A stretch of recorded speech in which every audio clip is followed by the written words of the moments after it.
eu estou assim muito animado, eu estou contagiado, porque esse ano Deus tem já iniciado coisas maravilhosas em nossas vidas. Você tem percebido isso? Você agradece a Deus pelo fato de estar aqui hoje, respirando, vivendo. Amados, a gente precisa agradecer a Deus. E eu confesso aos irmãos, como eu disse, eu sei que Deus tem algo muito lindo reservado para nós no ano de 2024.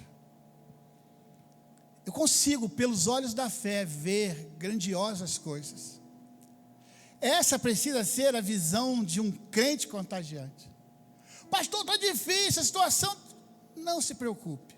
Olhe para frente e anuncie as maravilhas de Deus. Tem sido assim durante essas semanas.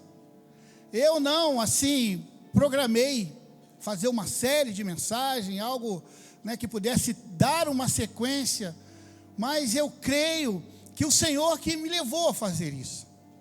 Então nós estamos trabalhando algo no nosso coração, e eu tenho percebido, quando eu visito as células, um mover na igreja, e a gente percebe que é de fato a unção de Deus, é o Espírito Santo agindo em nosso meio, como que se tivesse assim nos preparando para que venha a chuva.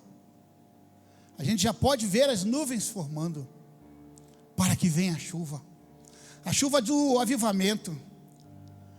Esse avivamento, ele pode até passar por aqui, por esse púlpito, pela minha vida, para a vida da igreja, mas um avivamento poderoso, um avivamento que nasce contagiando uma igreja, começa dentro da casa, dentro da sua casa, na sua família.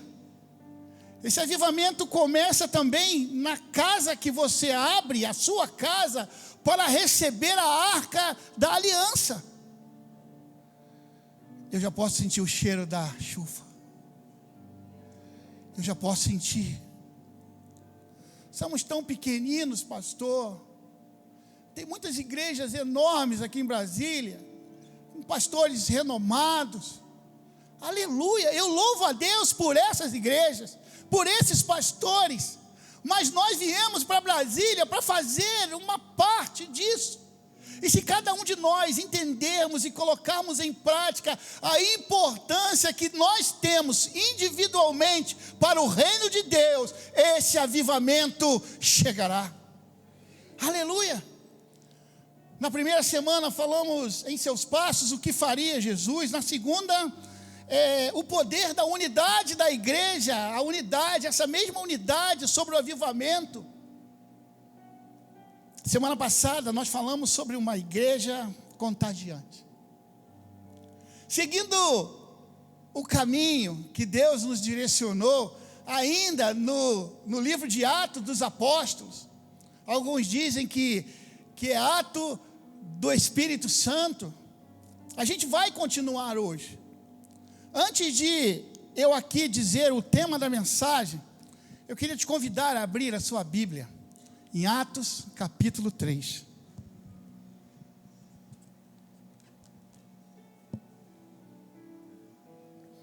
Amém?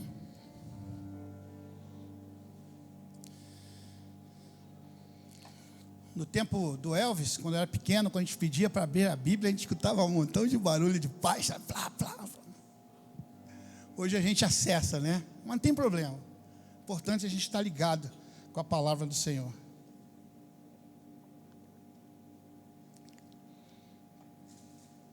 E aleluia, glórias a Deus para aqueles que trazem a Bíblia física. A palavra do Senhor agora em Atos dos Apóstolos, no capítulo 3, como uma continuidade, como eu disse para os irmãos, começa assim: a cura de um mendigo aleijado. Ele era um mendigo e ainda era aleijado. Certo dia, Pedro e João estavam subindo ao templo na hora da oração, às 3 horas da tarde, a hora nona, né? estava sendo levado para a porta do templo chamado Formosa um aleijado de nascença, que ali era colocado todos os dias, para pedir esmolas aos que estavam no templo. Vendo que Pedro e João iam entrar no pátio do templo, pediu-lhes esmola.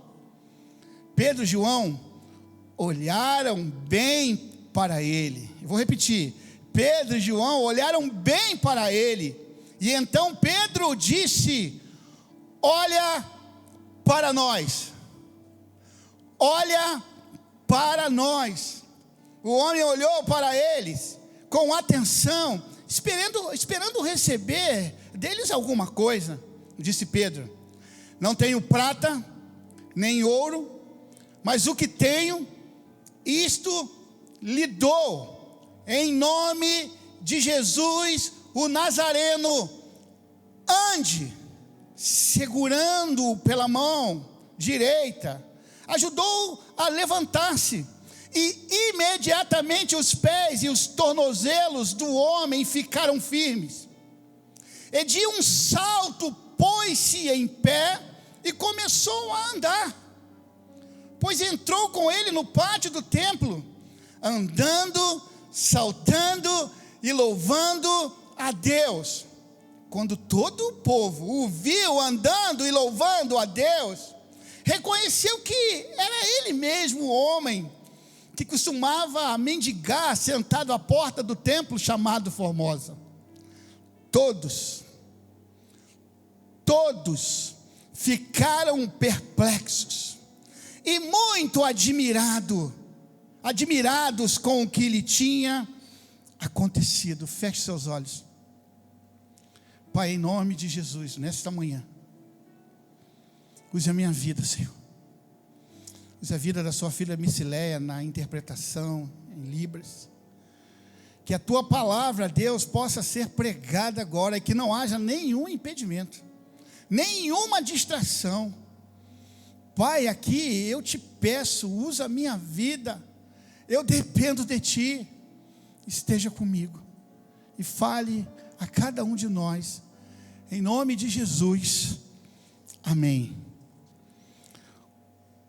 O tema da mensagem de hoje é: olhe para nós. Irmãos, e para dar o tema da mensagem?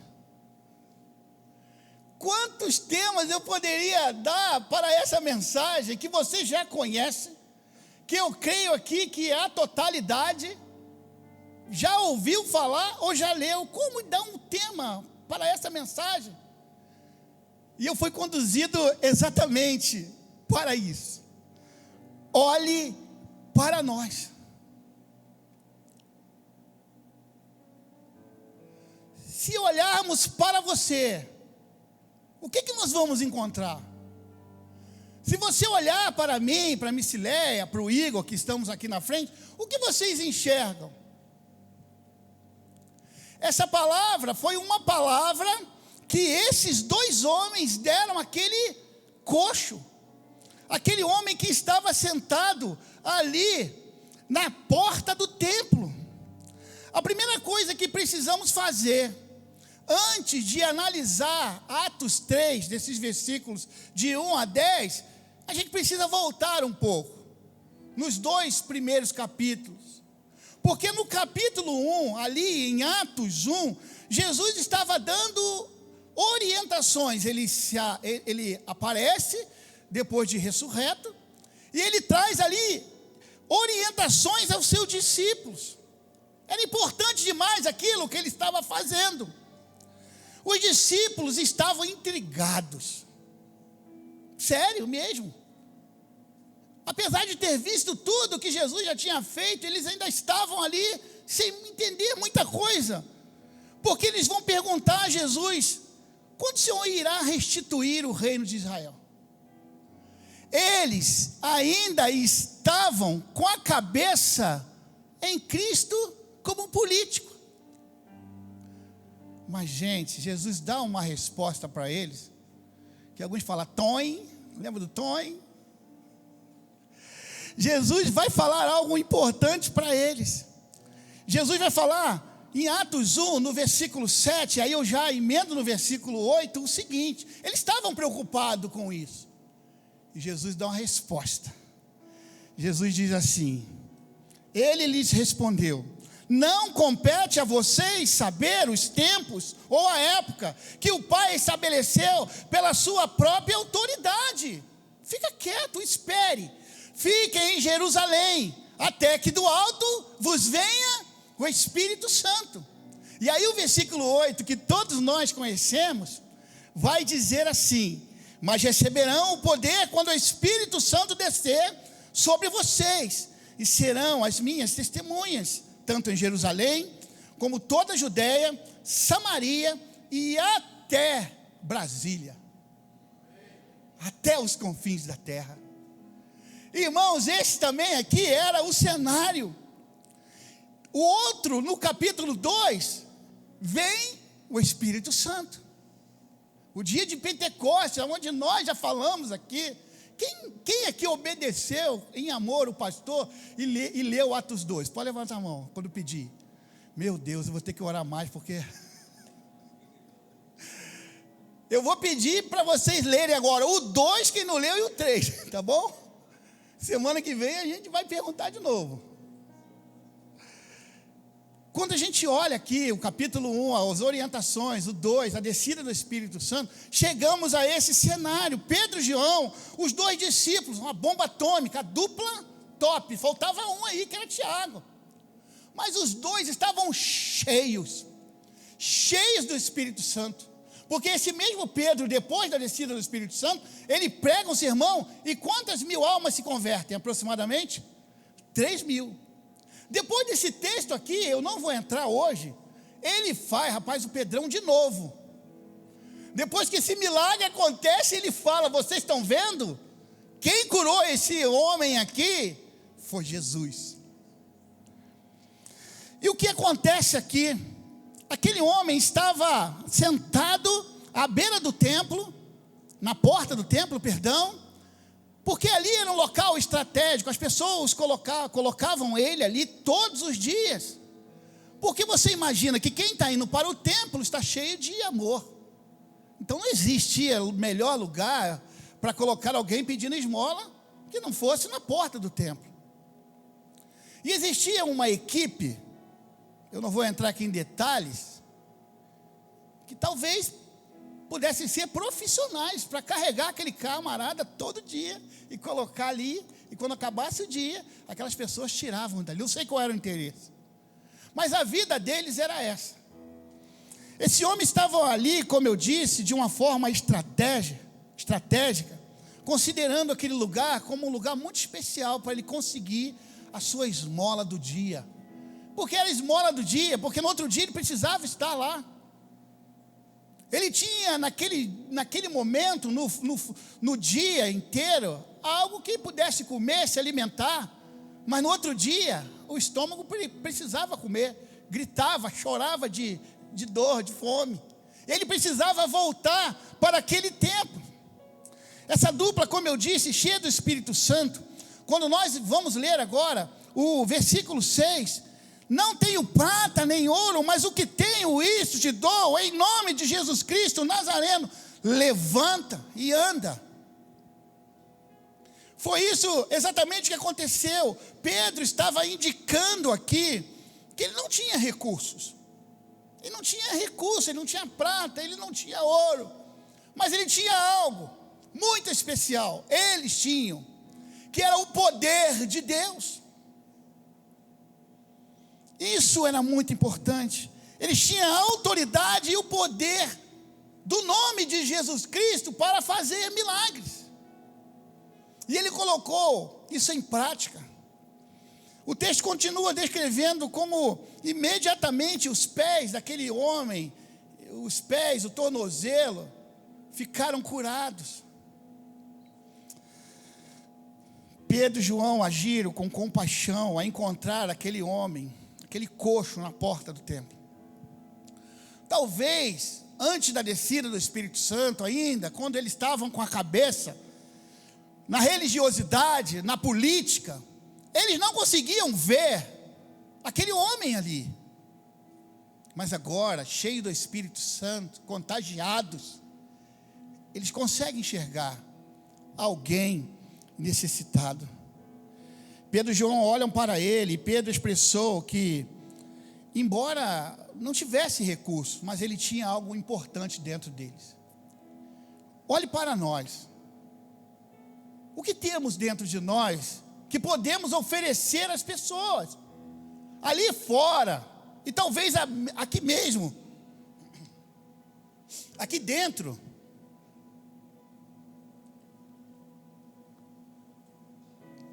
Tenhamos pessoas que quando olham para nós, esperam receber algo. Será que nós estamos colocando em prática? Será que nós estamos agindo com misericórdia? Ou estão passando também sem olhar para baixo? Este aqui era o cenário. Você tem um real entendimento do que você tem? Essa é uma pergunta, irmãos. Vocês sabem, vocês têm convicção do que vocês carregam? Do que nós carregamos? Quando nós entregamos a nossa vida a Jesus? Você consegue perceber o poder que temos, não em nós, mas nele?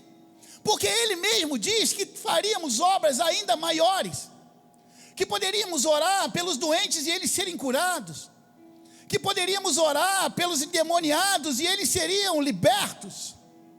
Será que hoje nós estamos colocando isso em prática? Essa passagem destaca a compaixão, a disposição dos apóstolos em servir, em ajudar aquele homem de uma maneira sobrenatural.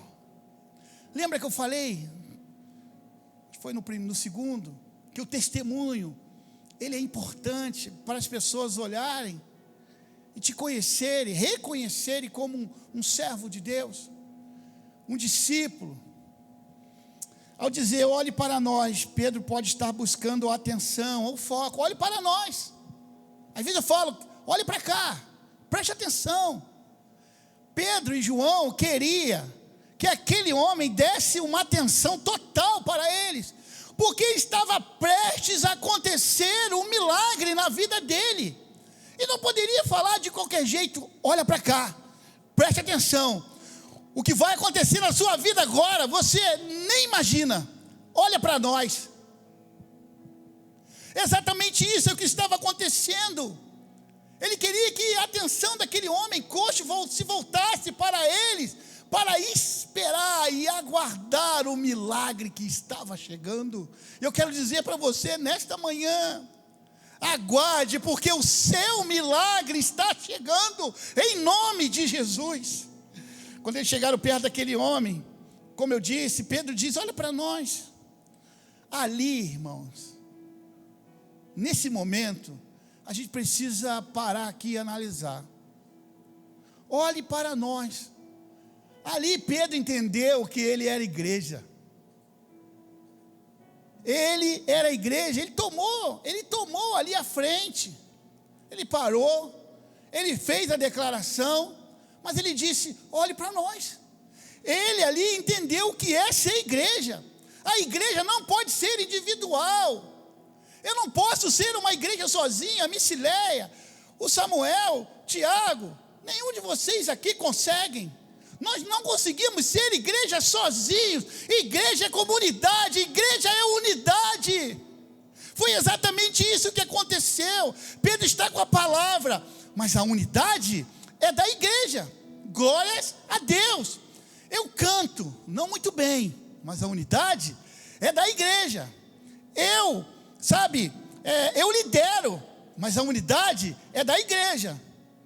Eu faço libras, mas a unidade é da igreja. Eu toco o teclado, mas a unidade é da igreja. Não dá para ser igreja sozinho, esqueça isso.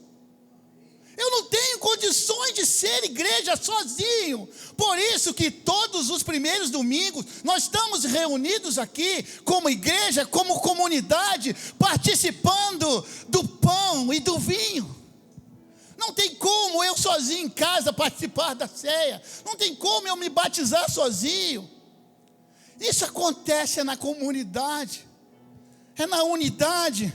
Não podemos fazer nada sozinho. Deus usa cada um de nós como um corpo de Cristo. Então nunca eu vou dizer que sou eu sozinho. E também você nunca poderá, fui eu que fiz, não. Quem fez foi a igreja, porque você é parte desta igreja. Voltando aqui ao texto, lemos agora no versículo de número 4. Pedro e João olharam bem para ele.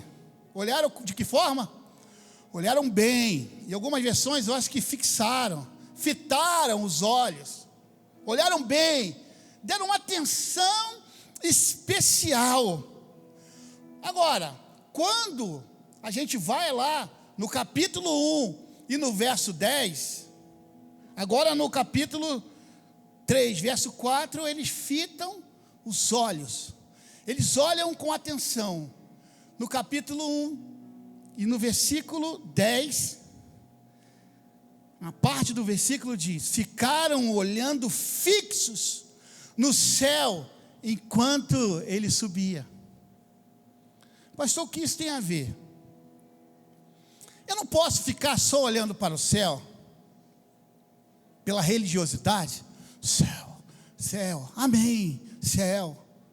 Porque se eu ficar olhando céu, céu, céu, eu vou esbarrar, eu vou passar por cima de quem está na terra e está carecendo de ajuda.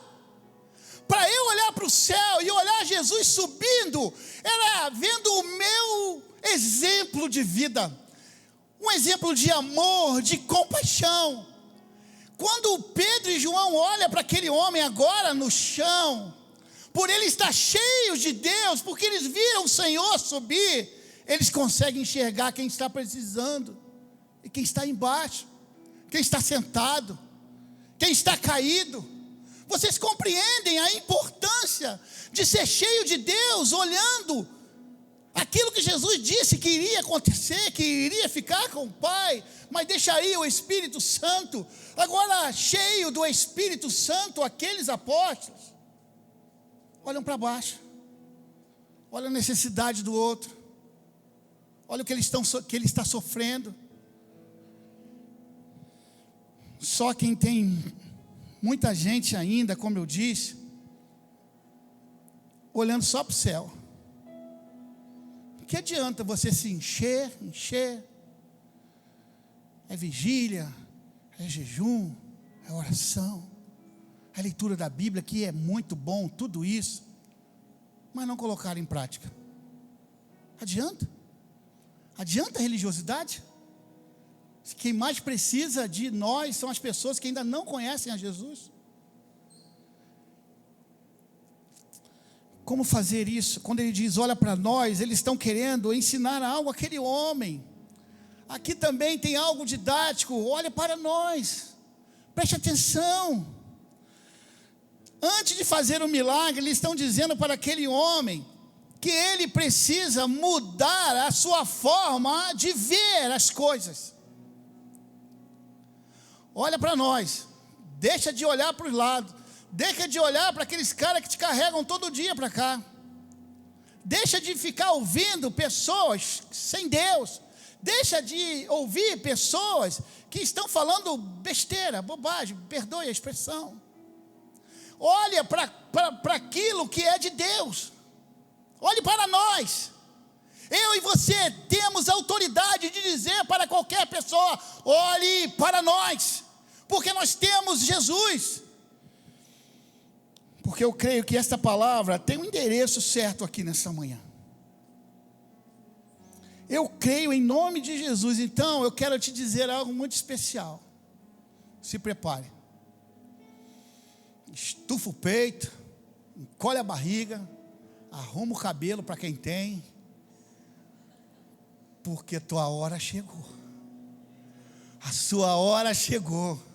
O seu milagre chegou em nome de Jesus. Chega de olhar para baixo você não vai ver nada, o seu campo de visão é muito pequeno. Olhe para o céu. nós. Ei, você que está aí fora, que não conhece Jesus, pode olhar para qualquer um que está aqui, porque eles têm Jesus, eles podem te ajudar, eles podem orar e o seu milagre pode chegar. Olhe para a Igreja Batista Atitude em Brasília, aqui tem homens e mulheres tementes a Deus, cheios do poder de Deus, aleluia.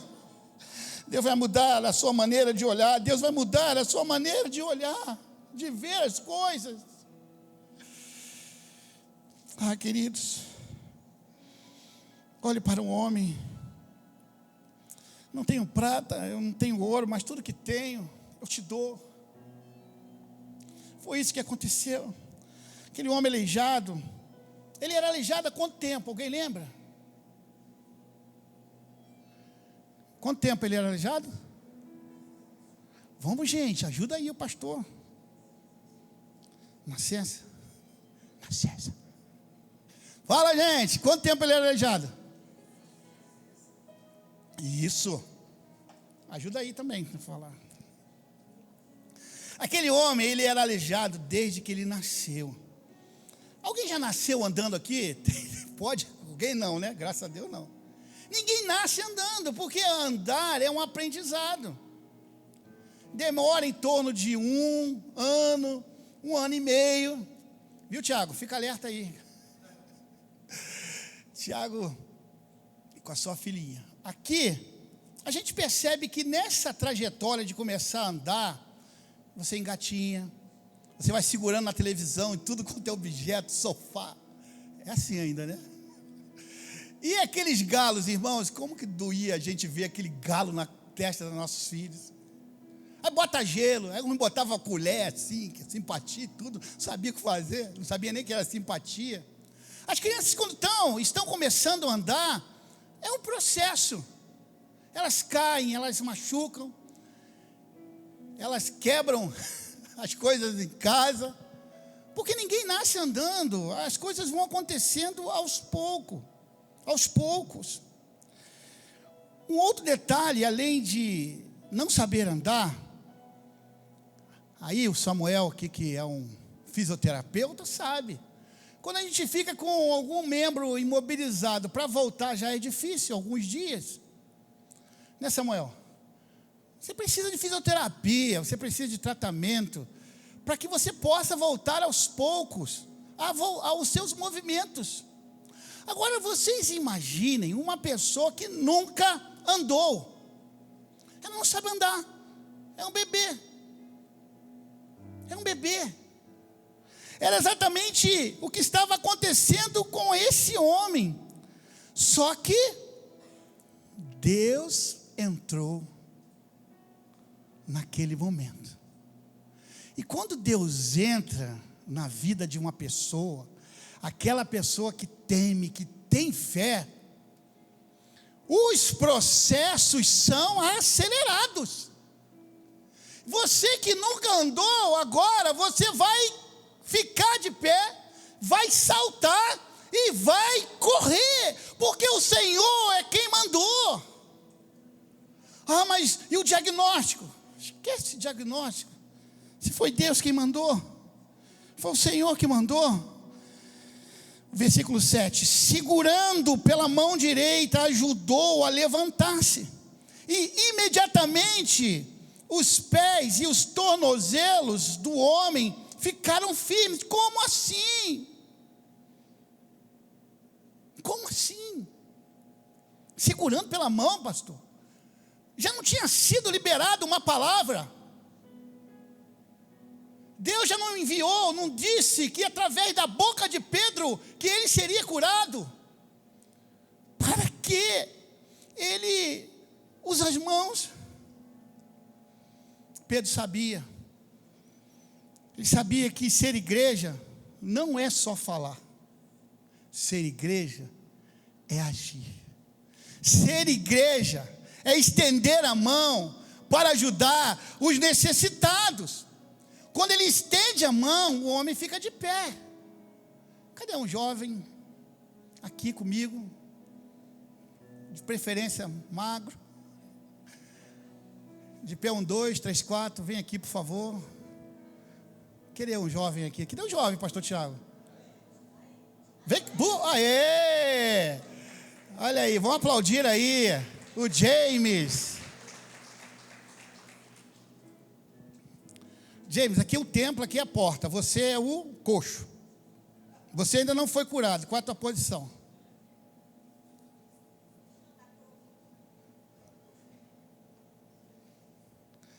Esse é o coxo. Esse aqui está representando o coxo. A porta do templo. Todo dia, uma equipe colocava ele ali, esperando alguém de um coração bom, um diácono, um ministro de louvor, um pastor de jovens, um ministro de família, que passasse por ali e uma esmola.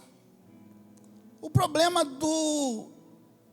desse coxo, como o próprio nome diz, era na mão? Não, na mão não podia, porque na mão ele recebia.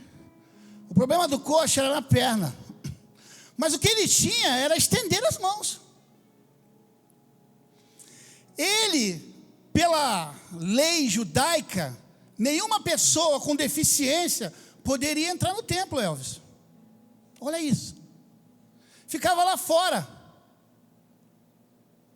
As pessoas entravam no templo para adorar, orar, e ele ficava ali fora o tempo inteiro.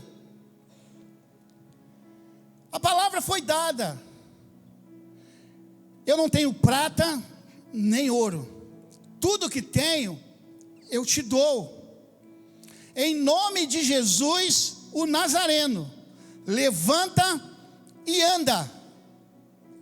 Calma.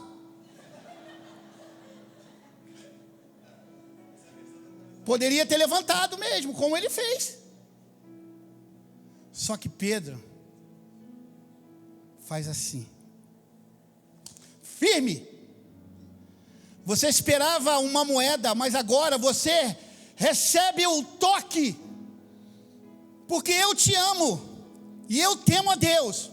E agora você não mais ficará à porta do templo. Levanta e anda. Aleluia! Glórias a Deus! E não para aí. Chega para cá, James. Não, coxo. James não. Agora o coxo, ele não sabe o que fazer. A palavra de Deus diz que ele começa a andar. Ele começa a correr. Corre para cá agora. Isso.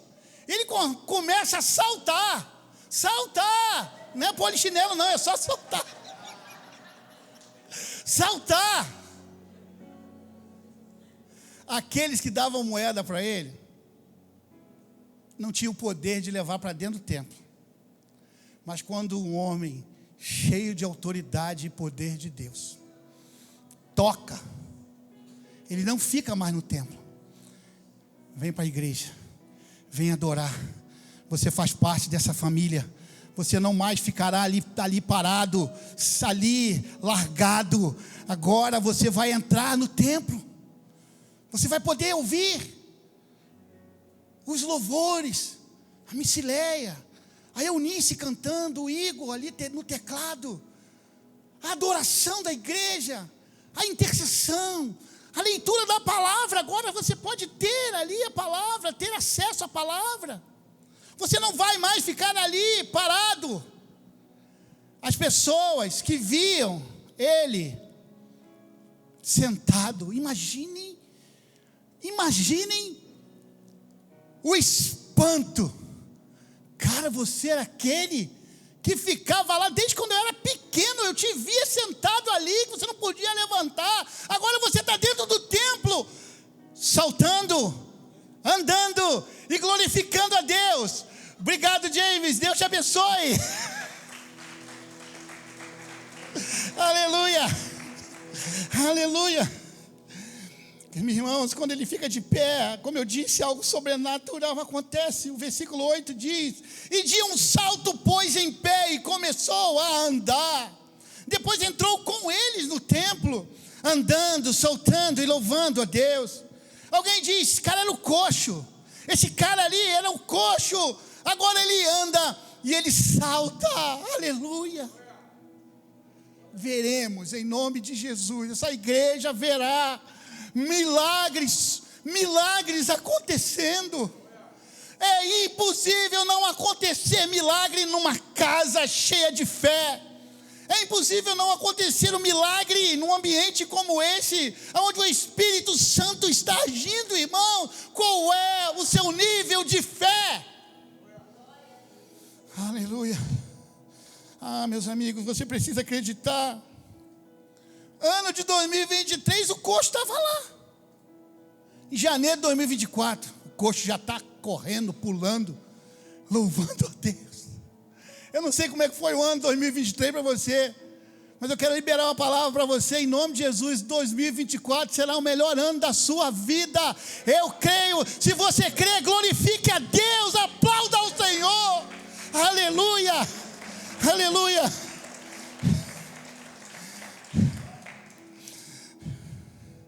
Eles entraram no tempo com ele.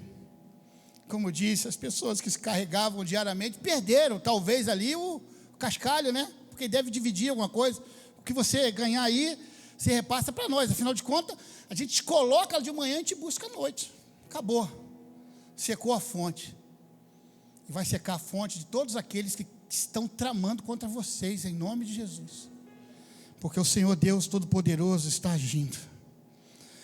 Que levantou, disse: você não mais ficará aí fora, vem louvar com a gente, venha viver o que nós estamos vivendo. Então todas aquelas pessoas ficaram espantadas.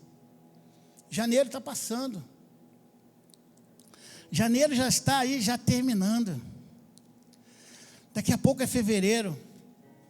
Janeiro ninguém te parou, fevereiro ninguém vai te parar, março ninguém vai te parar, abril não vai te parar, maio não vai te parar, junho não vai te parar, lá na metade do ano, julho, também não vai te parar. Agosto, que é o mês do desgosto, que dizem, não vai ter poder para te parar. Setembro não vai te parar, outubro não vai te parar, novembro não vai te parar, e dezembro, pastor, vão falar contigo. Cara, tu está cansado, cara, tu já sofreu esse ano inteiro. Para, relaxa, abre um vinho, abre uma champanhe, vamos tomar aqui uma cervejinha. Aí você vai falar o quê? Eu não posso. Aí ele vai perguntar por quê? Porque eu sou crente. Brincadeira. Eu não vou parar, porque eu acredito no poder de Deus sobre a minha vida, e existe uma palavra de milagre que vai acontecer. É isso que Deus quer para nós. Eu queria chamar aqui o ministério de louvor. Você vai dizer que eu continuo andando e eu continuo louvando a Deus. Pastor, e a dificuldade? Eu não quero saber, eu vou continuar andando e louvando a Deus. E os problemas? Eu também não quero saber, eu vou continuar andando e louvando a Deus. Quem te via antes, sabe, pedindo esmola, como era o caso daquela pessoa, daquele coxo. Essas pessoas que te viam antes, daquele jeito, que te viu lá em 2023, daquele jeito, 2024 elas não vão te ver assim, elas vão ficar espantadas. O que houve com ela? E aí, como eu vi o testemunho na célula essa semana, as pessoas vão perguntar, e qual é a resposta? É Jesus, é Jesus, é Jesus. Eu digo hoje, mais uma vez, tudo que foi lançado contra a sua vida, contra a sua família, não prosperará, porque o Senhor está dizendo para você, continue andando e louvando a Deus, e este diagnóstico, pastor, virá um milagre, e este casamento que não está bom, virá um milagre, e esse concurso que eu fiz, virá um milagre, e a minha família, que ainda não é toda no Evangelho, virá um milagre, a salvação do meu lar, virá um milagre, a porta de emprego virá um milagre. Precisamos viver um milagre a cada dia, porque o Senhor está conosco, aleluia. Aquilo que Deus vai fazer na sua vida, sobre a sua casa, vai fazer também na sua história, vai deixar muita gente assombrada e dizendo: que houve? O que aconteceu na vida do meu vizinho, na vida do meu colega de trabalho? Ele está diferente, ele estava passando por uma grande dificuldade. O milagre chegou, e o milagre está sendo derramado hoje, aqui.